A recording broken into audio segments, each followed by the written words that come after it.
여러분, 축하드립니다. 우리는 지금 세계에서 가장 비싼 시한폭탄을 머리맡에 두고 가장 평온하게 잠드는 기적의 민족입니다. 생각해 보십시오. 핵탄두를 수십 개 보유한 나라와 휴전선 하나를 사이에 두고 살면서 오늘 아침 우리가 걱정한 건 뭐였습니까? 출근길 날씨, 점심 메뉴, 오후 회의. 북한은 안중에도 없었습니다. 이게 용기일까요? 아니면 무지일까요? 저는 오늘 이 질문에 정면으로 답하려 합니다. 그리고 그 답이 여러분의 자산과 직결된다는 사실도 함께 보여드리겠습니다. 한 가지 역설적인 질문을 드리겠습니다. 북한이 핵을 만들수록 우리 경제가 오히려 안전해진다는 논리 들어보셨습니까? 실제로 많은 사람들이 무의식적으로 이 논리에 기대어 삽니다. 핵이 있으니까 함부로 못 건드리겠지. 미국이 알아서 막아주겠지. 설마 진짜 전쟁이 나겠어. 달콤한 거짓말입니다. 오늘 저는 그 거짓말의 포장을 하나씩 벗겨드리겠습니다. 전직 북한 외교관 리일규 위원의 증언, 그리고 냉정한 경제 분석을 토대로 지금 한반도에서 실제로 무슨 일이 벌어지고 있는지 정확히 짚어드리겠습니다. 이 내용은 단순한 북한 소식이 아닙니다. 여러분의 자산을 지키기 위한 리스크 관리 매뉴얼입니다. 끝까지 보시면 두 가지를 갖게 됩니다.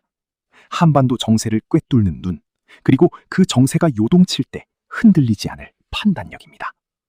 지금부터 시작합니다. 여러분, 지금 이 순간에도 우리 머리 위엔 핵탄두가 겨눠져 있습니다. 그런데 코스피는 오늘도 돌아가고 커피숍은 10,000원이고 우리는 퇴근 후 치킨을 시킵니다. 이 태연함, 과연 용기일까요? 아니면 무지일까요?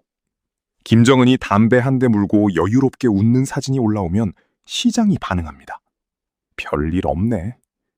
외신은 긴장 완화라 쓰고 증권사 리포트엔 지정학적 리스크 완화라는 문장이 들어갑니다. 투자자들은 안도하고 원화는 소폭 강세를 보입니다. 그런데 분석가의 눈엔 전혀 다른 장면이 보입니다. 그 담배 연기는 여유가 아닙니다. 공포입니다. 극도의 철저히 계산된 공포의 연기입니다. 생각해 보십시오.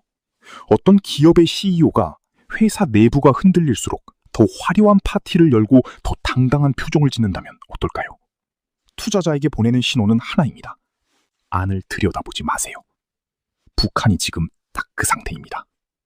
2020년 이란의 혁명수비대 쿠드스군 사령관 솔레이마니가 미국의 드론 공격으로 사살됐습니다. 그 순간 평양 상위 1%의 머릿속에 하나의 등호가 그려졌습니다. 적의 나일 수 있다. 이 공포는 핵 개발을 멈추게 하지 않았습니다. 오히려 반대로 작동했습니다. 공포가 클수록 담보를 더 키워야 한다고 판단한 겁니다. 주식시장에 비유하자면 이렇습니다. 횡령 사실이 드러나기 직전에 대주주가 있습니다. 그는 주가를 띄우기 위해 화려한 IR 행사를 열고 자사주를 매입하고 언론에 장밋빛 전망을 흘립니다. 외부에서 보면 자신감 넘치는 오너입니다. 하지만 내부를 알고 있는 사람은 압니다. 이 퍼포먼스가 클수록 내부가 그만큼 비어가고 있다는 걸. 김정은의 여유로운 담배 한 모금은 바로 그 IR 행사입니다. 실제로 탈북한 전직 외교관들의 증언을 종합하면 평양 엘리트 사이에선 이미 오래전부터 출구 탐색이 시작됐다고 합니다. 해외 계좌, 위장된 자산 이전, 제3국 루트 확보. 이건 충성의 언어가 아닙니다. 생존의 언어입니다. 시장이 보는 것과 실제로 돌아가는 것이 이렇게 다릅니다. 그렇다면 이 허세의 비용은 언제까지 지속될 수 있을까요? 그리고 그 비용을 결국 누가 치르게 될까요? 다음 장에서 밝혀질 사실이 더 충격적입니다. 총칼도 핵도 아닌 화장품 하나가 지금 북한 체제의 뿌리를 흔들고 있다는 겁니다. 전쟁은 총성으로 시작되지 않습니다. 때로는 립스틱 하나로 시작됩니다. 북한 보위부가 2021년부터 집중 단속하기 시작한 품목이 있습니다.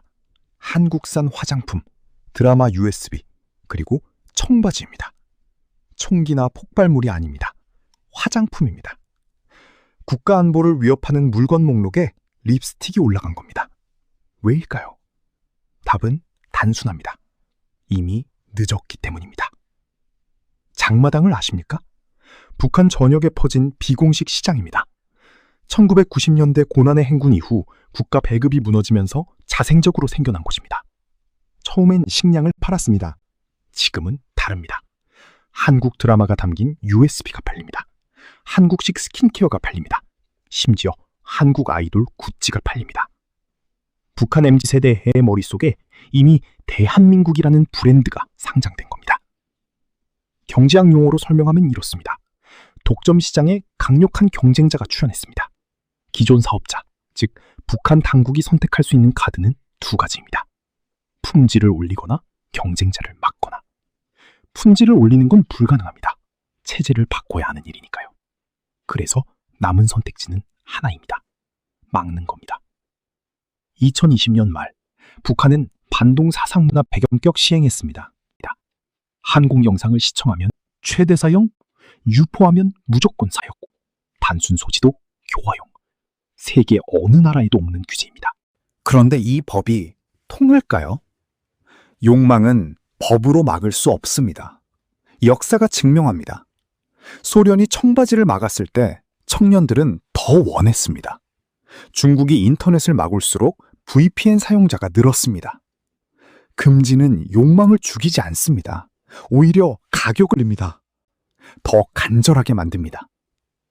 지금 북한 당국이 법을 강화하면 강화할수록 그건 역설적으로 이미 내부 통제가 무너지고 있다는 신호입니다. 댐이 멀쩡하다면 굳이 균열을 막으러 달려가지 않습니다.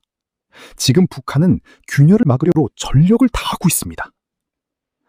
문화는 세대를 타고 흐릅니다. 지금 20대 북한 청년이 몰래 본 한국 드라마는 10년 뒤 그가 어떤 선택을 할지를 결정합니다. 총칼로는 그 기억을 지울 수 없습니다. 담배 연기로 공포를 가리고 법으로 욕망을 막으려는 체제. 그렇다면 이 체제가 마지막으로 꺼내든 가장 강력한 카드는 무엇일까요? 그게 바로 핵입니다. 그런데 그 핵이 사실은 공격용이 아니라는 것 알고 계셨습니까? 핵무기 하나를 만드는데 얼마나 들까요? 추정치로 수억 달러입니다. 북한 1인당 GDP가 약 700달러인 나라에서 수억 달러짜리 무기를 수십 개 만들었습니다. 이 나라는 지금 무엇을 하고 있는 걸까요? 많은 분들이 오해합니다. 북한의 핵이 남한을, 미국을 공격하기 위한 무기라고. 틀렸습니다. 정확히는 절반만 맞습니다. 북한에게 핵은 공격 옵션이 아닙니다. 생존 옵션입니다. 기업으로 치면 이렇습니다. 부채가 쌓이고 내부 결속이 흔들리고 경쟁자에게 시장을 빼앗기고 있는 기업이 있습니다. 이 기업이 마지막으로 꺼내든 카드가 있습니다. 담보대출입니다. 내가 망하면 너희도 끝이야. 그러니까 나를 건드리지 마. 핵이 바로 그 담보입니다. 2022년 북한은 핵무력 정책을 법제화했습니다. 핵심 내용은 이겁니다. 김정은 유고 시 핵이 자동 발사될 수 있다는 겁니다. 전 국가정보원 분석관 리일규 위원이 이를 두고 한 말이 있습니다. 자살 방지용 장치가 아니라 자살 보장용 장치라고. 쉽게 말하면 이렇습니다. 나를 죽이면 자동 결제된다. 이 시스템은 미국을 향한 메시지이고 중국을 향한 메시지입니다. 투자자들에게 보내는 절박한 신호입니다. 나를 포기하지 마세요. 내가 무너지면 당신들도 피해를 봅니다. 그런데 여기서 냉정하게 시장 논리로 따져봅시다. 담보가 커질수록 기업의 신용이 올라가야 정상입니다. 그런데 북한은 반대입니다. 핵 도발이 늘수록 국제 제재는 강해지고 외화 수입은 줄고 식량난은 심해집니다. 담보를 키울수록 실제 기업 가치는 바닥을 칩니다. 왜 그럴까요? 담보의 본질은 신뢰입니다. 채권자나 채무자를 믿을 때 담보는 의미가 있습니다. 그런데 북한은 수십 년간 합의를 깨고 약속을 어기고 협상 테이블을 뒤집었습니다. 담보물의 크기와 상관없이 이미 신용 자체가 소진된 겁니다. 신용 불량자가 아무리 큰 집을 담보로 내밀어도 아무도 돈을 빌려주지 않습니다. 그 결정적인 순간이 있었습니다. 2019년 2월 하노이입니다.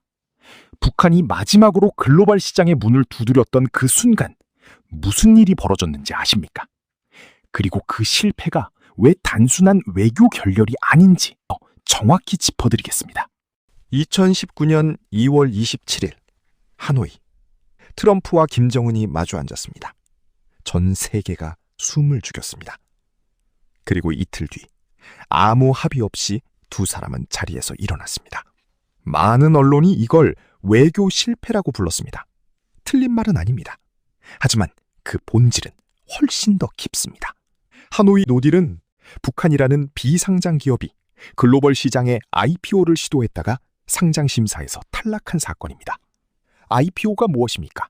기업이 외부 투자자에게 처음으로 문을 여는 겁니다. 그 전제 조건은 하나입니다. 신뢰할 수 있는 재무제표, 투명한 경영, 그리고 협상 테이블에 나올 수 있는 전문 경영진입니다. 하노이에서 북한은 어땠습니까? 외무성이라는 전문 경영진 대신 통일전선부라는 대남 공작 조직이 협상 실무를 장악했습니다. 이들은 외교 협상의 문법을 모릅니다. 그들이 아는 언어는 협박과 기만입니다. 투자 유치 설명회에 영업사원 대신 깡패를 보낸 꼴입니다. 결과는 참혹했습니다.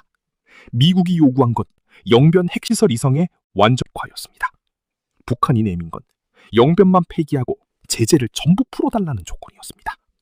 협상의 언어로 말하면 이렇습니다. 부실 자산 일부를 넘길 테니 전액 부채를 탕감해달라는 겁니다. 어떤 투자자도 이 딜을 받아들이지 않습니다. 트럼프는 자리에서 일어났습니다. 그 순간 이후 북한이 잃은 건 단순한 협상 기회가 아닙니다. 신뢰 자본의 완전한 소진입니다. 시장에서 신뢰는 한 번 무너지면 되돌리는데 수십 년이 걸립니다. 하물며 핵을 가진 나라의 신뢰는 한 번 깨지면 사실상 복구가 불가능합니다. 실제로 하노이 이후 북미 간 실무 협상 채널은 사실상 닫혔습니다. 이후 북한이 택한 길은 대화가 아니라 도발이었습니다. ICBM 발사, 전술핵 시험, 러시아와의 군사협력. 이건 협상의 언어가 아닙니다. 고립된 기업이 마지막 자존심을 지키려는 몸부림입니다. 신뢰가 없는 시장에서 남은 선택지는 두 가지입니다. 조용히 부도를 막거나 아니면 누군가 억지로 인수하거나. 그런데 지금 북한엔 또 다른 문제가 동시에 진행 중입니다. 안으로는 신뢰가 무너지고 밖으로는 에너지가 말라가고 있습니다. 한미연합훈련이 시작될 때마다 북한 경제에서 벌어지는 일, 여러분은 상상도 못하실 겁니다. 매년 봄, 한미연합훈련이 시작됩니다. 우리에겐 달력에 표시된 연례 행사입니다. 뉴스에 잠깐 나오고 며칠 뒤 잊혀집니다. 그런데 그 훈련이 시작되는 순간 북한에선 전혀 다른 일이 벌어집니다. 군 전체가 비상체제로 전환됩니다. 탱크가 움직이고 전투기가 대기하고 병력이 이동합니다. 문제는 그 비용입니다. 북한 탱크 한 대를 하루 움직이는 데 필요한 디젤 연료 얼마나 될까요? 수백 리터입니다. 북한 전체 군용 차량이 일제히 움직이면 하루 연료 소모량이 북한 전체 민간 연간 소비량에 맞먹는다는 분석이 있습니다. 그 기름을 북한은 갖고 있지 않습니다. 그래서 어떻게 합니까? 민간 연료를 징발합니다. 농기계가 멈춥니다. 트럭이 서고 난방이 끊깁니다. 훈련 기간 동안 북한 민간 경제는 사실상 마비됩니다. 경제학 용어로 이건 유동성 압박입니다. 기업으로 치면 이렇습니다. 매출은 없는데 고정비는 계속 나갑니다. 그것도 예고된 시점에 반복적으로. 현금이 바닥난 기업이 매 분기 대규모 지출을 강제당하는 구조입니다. 버틸 수 있는 기업은 없습니다. 실제 수치를 보면 더 명확합니다. 북한 GDP 대비 군사비 비중은 추정치로 20에서 25% 사이입니다. 한국은 약 2.5%입니다. 10배 차이입니다. 국민 20명 중 1명이 군인인 나라에서 그 군인들을 먹이고 입히고 무장시키는 비용은 고스란히 민간 경제를 갉아먹습니다. 군인들 사정도 다르지 않습니다. 탈북자 증언에 따르면 북한 군부대에서 병사들이 직접 농사를 짓는 경우가 일상입니다. 군인이 전투 훈련 대신 밭을 갑니다. 왜냐하면 먹을 것이 없기 때문입니다. 세계 최강의 선군 국가에서 군인이 배를 골습니다. 이게 단순한 빈곤의 문제가 아닙니다. 충성심의 문제입니다. 배고픈 군인은 싸우지 않습니다. 역사가 반복해서 증명한 사실입니다. 나폴레옹이 말했습니다. 군대는 위장으로 행진한다고. 북한 군부의 민심이 흔들리기 시작한다는 건 체제 유지의 마지막 보루가 균열을 일으키고 있다는 신호입니다. 밑 빠진 독입니다.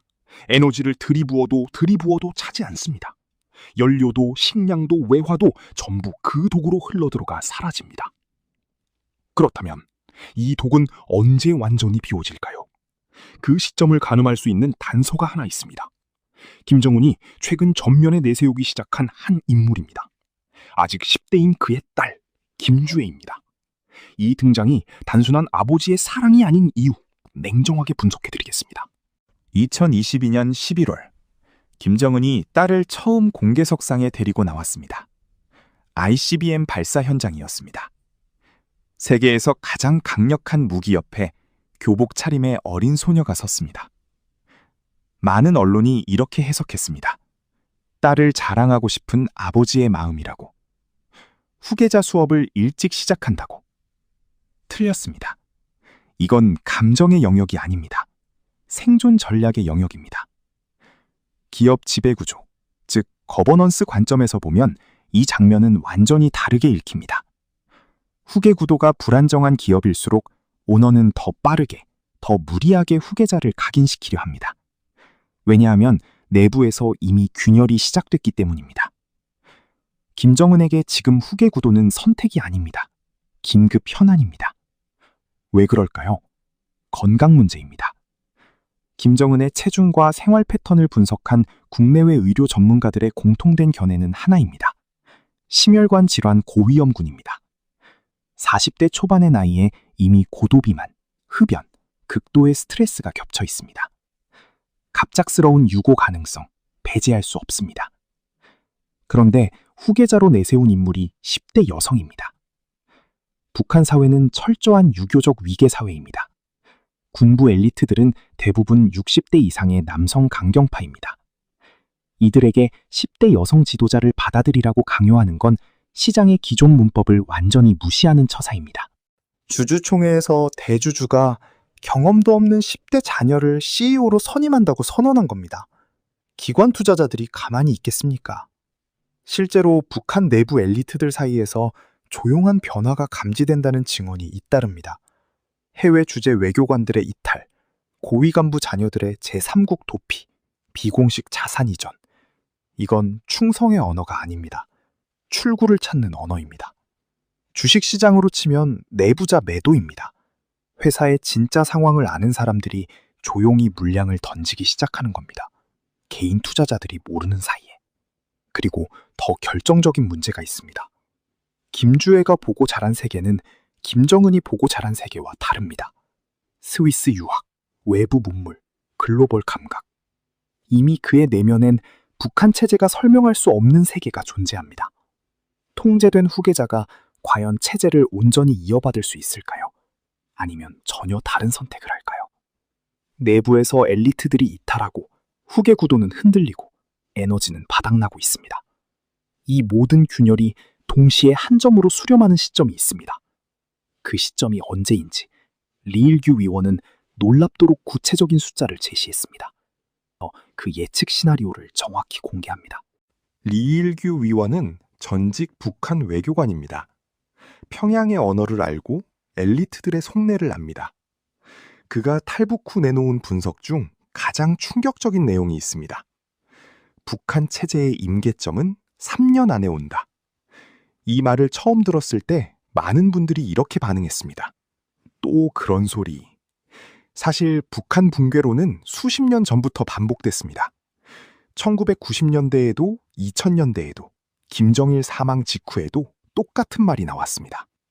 그리고 매번 틀렸습니다. 그렇다면 이번엔 왜 다를까요? 이전의 붕괴론은 단일 변수에 의존했습니다. 식량난 또는 지도자 사망 또는 경제 제재. 변수가 하나였기 때문에 체제는 그 변수를 막는 데 집중할 수 있었습니다. 중국이 식량을 지원하면 버텼습니다. 김정일이 죽어도 김정은이 권력을 이었습니다.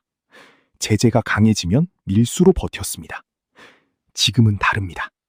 변수가 동시에 터지고 있습니다. 내부 문화 잠식, 엘리트 이탈, 에너지 고갈, 후계 구도 불안, 신뢰 자본 소진. 이 5가지가 지금 동시에 진행 중입니다. 하나씩이라면 막을 수 있습니다. 5개가 동시에 오면 막을 방법이 없습니다. 댐 하나에 균열이 생기면 보수할 수 있습니다. 5군데에서 동시에 터지면 댐은 무너집니다. 3년이라는 숫자는 어디서 나왔을까요? 리일규 위원의 분석에 따르면 2개의 곡선이 교차하는 지점입니다. 하나는 내부 통제력의 하강 곡선입니다. 문화 침투 속도가 빨라질수록 장마당 세대가 권력 구조 안으로 들어올수록 통제력은 가속도를 붙여 떨어집니다. 다른 하나는 체제 유지 비용의 상승 곡선입니다. 핵 개발, 군사 유지, 엘리트 회유 비용이 동시에 올라가고 있습니다. 이 2 곡선이 교차하는 순간 체제는 스스로를 유지할 수 없게 됩니다. 그런데 여기서 중요한 것이 있습니다. 우리가 두려워해야 할 건 전쟁이 아닙니다. 북한이 선제 핵 공격을 감행할 가능성은 사실 낮습니다. 그건 곧 체제의 자멸이기 때문입니다. 진짜 위험은 다른 곳에 있습니다.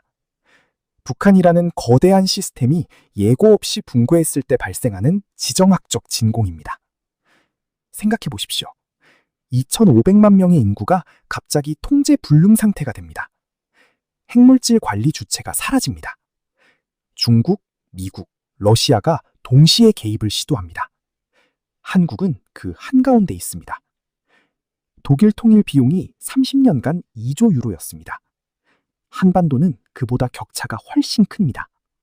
일부 추산으로는 최소 수백조 원에서 수천조 원까지 거론됩니다. 코스피가 하루에 30% 빠질 수 있습니다. 원화 가치가 폭락할 수 있습니다. 부동산 시장이 얼어붙을 수 있습니다. 이건 가상 시나리오가 아닙니다. 준비하지 않으면 반드시 맞닥뜨릴 현실입니다. 그렇다면 우리는 지금 무엇을 해야 할까요? 이 모든 분석이 결국 하나의 질문으로 수렴됩니다. 당신의 자산은 지금 안전합니까? 여기까지 오셨다면 이미 대부분의 사람들보다 훨씬 앞서 있습니다. 대부분의 사람들은 북한 뉴스를 보면서 이렇게 생각합니다. 또 미사일이네. 그리고 채널을 돌립니다. 하지만 지금 이 순간까지 함께 하신 분들은 압니다. 그 미사일 한 발이 단순한 군사 도발이 아니라 체제 붕괴 직전에 기업이 보내는 마지막 신호라는 것을. 그렇다면 이 정보를 가진 사람은 무엇을 해야 할까요? 첫째, 코리아 디스카운트를 이해해야 합니다. 지금 한국 주식시장은 동일한 실적의 미국, 일본, 유럽 기업 대비 평균 30에서 40% 낮게 평가받습니다. 그 이유 중 하나가 바로 한반도 지정학적 리스크입니다. 외국인 투자자들은 이 리스크를 가격에 반영합니다. 북한 변수가 상수로 존재하는 한 한국 자산은 구조적으로 저평가됩니다. 반대로 생각하면 이렇습니다. 이 리스크가 해소되는 순간 한국 자산은 폭발적으로 재평가됩니다. 코리아 디스카운트가 코리아 프리미엄으로 전환되는 그 순간 시장은 한순간에 움직입니다. 그 타이밍을 아는 사람과 모르는 사람의 차이는 엄청납니다. 둘째, 리스크 해지를 준비해야 합니다. 붕괴 시나리오는 기회인 동시에 위기입니다. 준비된 사람에겐 기회입니다. 준비되지 않은 사람에겐 재앙입니다. 원화 자산에만 집중된 포트폴리오는 한반도 급변 사태 시 직격탄을 맞습니다. 달러 자산, 글로벌 분산 투자, 안전 자산 비중 확보, 지금 당장 점검해야 할 항목들입니다. 정보의 질을 높여야 합니다. 경제는 심리이고 심리는 정보에서 만들어집니다. 대부분의 사람들이 소비하는 뉴스는 표면만 다룹니다. 미사일 발사 횟수, 담화문 수위, 외교 일정. 이건 노이즈입니다. 진짜 시그널은 내부 엘리트의 움직임, 장마당 환율, 북중 접경 지역의 물동량입니다. 리일규 위원 같은 내부자의 증언이 중요한 이유가 바로 여기 있습니다. 결국 이 모든 이야기는 하나로 귀결됩니다. 한반도는 지금 역사적 변곡점을 향해 움직이고 있습니다. 이 변화는 우리가 원하든 원하지 않든 옵니다. 문제는 그 변화가 왔을 때 당신이 어느 쪽에 서 있느냐입니다. 폭탄 위에서 잠만 자는 사람이 있습니다. 폭탄의 타이머를 읽고 준비하는 사람이 있습니다. 그리고 그 타이머가 멈추는 순간 새로운 판을 짜는 사람이 있습니다. 오늘 이 컨텐츠를 끝까지 보신 당신은 이미 세 번째 그룹에 들어설 준비를 마쳤습니다. 정보는 자산입니다. 그리고 오늘 당신은 대부분의 사람들이 갖지 못한 자산을 하나 더 갖게 됐습니다. 이 자산을 어떻게 쓸지는 이제 당신의 선택입니다.